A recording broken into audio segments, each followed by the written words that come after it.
Outsiders. We just picked up the 2024 Chevy Silverado 1500 High Country, and it finally has Super Cruise. I say finally not because Super Cruise hasn't been out. And I say finally because we finally got our hands on a Super Cruise vehicle. Brian and I have been hoping that every GM vehicle we pick up has Super Cruise so we can test it out. Now, if you're wondering how to activate Super Cruise, or if you have certain questions, we've already tested it for about 160 kilometers now, so like 100 miles, and we can answer some of the questions right now. First off, as you can see, there are construction cones right here. It does not detect these construction cones, nor does it detect oncoming traffic with this, because I had it on previously and it actually tried to change lane as if we're on a regular highway. We also were driving earlier and the lane was being merged into one lane by construction cones, and Super Cruise just wanted to keep driving right through those cones.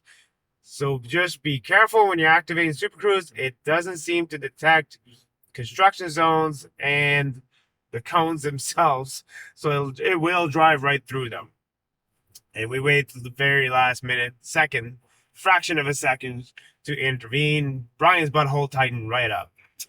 Anyways, now that some of the question also is, will it, if you activate the turn signal, will it merge to a different highway or take an off ramp?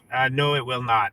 We tried doing that. We're here in the province of Quebec, by the way, and it's actually a very good place to test this because the lines are not always painted very well and the roads are rough. So far it's been doing a good job, but as far as to get off a off ramp, I tried to activate the turn signal to make it go into that off ramp, and it just basically says Super Cruise deactivated, cannot make that lane change, cannot auto lane change. Because other than that, this Super Cruise will do automatic lane change. Now, I do not have it activated currently. I just have the regular advanced cruise control, mainly because I don't want it to run into those cones, and I don't want it to go into this oncoming traffic, because it already tried to do that once, and I like living. I don't know how Brian feels about it, but I can take it or leave it. So, to activate Super Cruise in the first place, you have this button right here. I don't know if you can see that, Brian. But that is just a steering wheel with the lines. And we can just activate that. You'll see a blue line right here.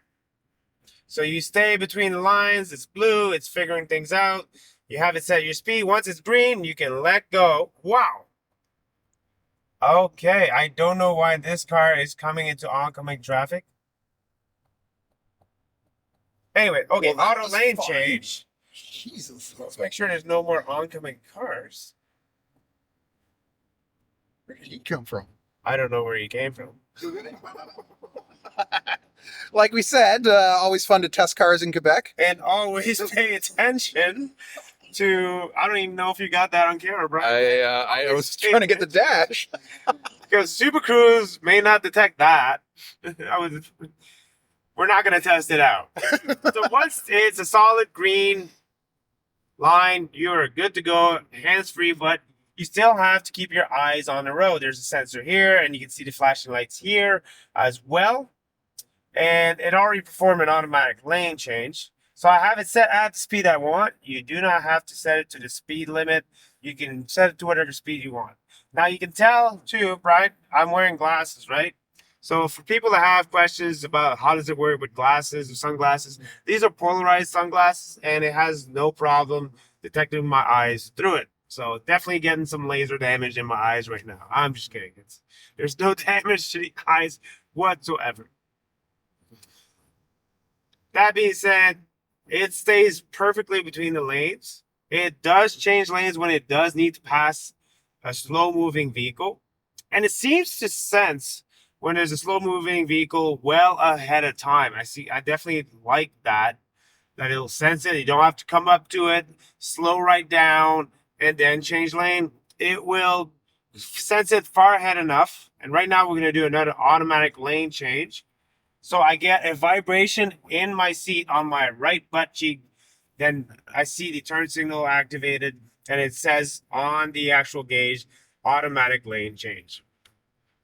Now it's going to do another one because it realizes that these cars actually just wanted to pass at a good speed, but don't want to maintain that good speed. That's another classic thing in Quebec is people don't really use cruise control here. So they go fast, they slow down, they go fast, they slow down, which is really going to screw everything up. But it's fine because it detected it and it said, okay, I'm going to maintain that speed and do an automatic lane change. Once it passes the slow moving vehicle, it will try to move back to the right lane.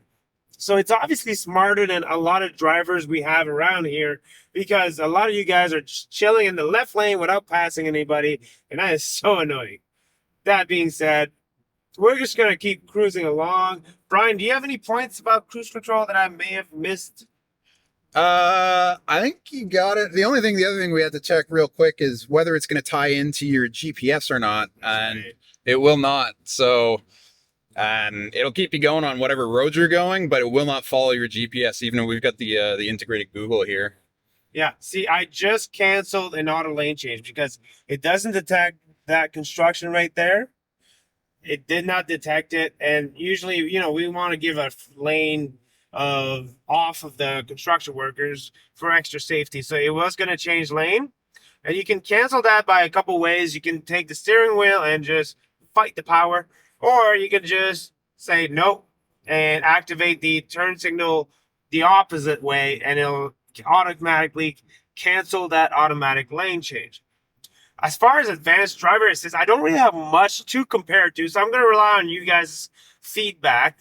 If you've tried different systems out there, I know Mercedes has some. I know the Blue Cruise from Ford, and I know Tesla has the FSD. This, a lot of people are saying it is the best one out there, but I'd like to hear your feedbacks. Get your comments down below. Let me know, what do you think about Super Cruise? Is it the best? I think it's definitely one of the best, but like I said, I haven't had time to play with it, all of them, that much, either at car shows a little bit or I get to see a little bit. So it's definitely hard to tell. I definitely like it. I think it makes long distance driving so much more pleasant. You definitely still have to keep looking at the road, or else it will start flashing green is your first warning. And then you'll get vibration and flashing red and a tone, so that there's definitely plenty of warnings that it's going to give you before it decides to turn it off. Brian, anything to add? Yeah, I think that's pretty much it. Yeah, okay. So, like and subscribe for some more. There you go, another automatic lane change because it favors the right lane, just like everybody should. If you're not passing, stay in the freaking right lane. That being said, we're going to sign off over here. Don't forget to like, subscribe, and help support this channel. See you later.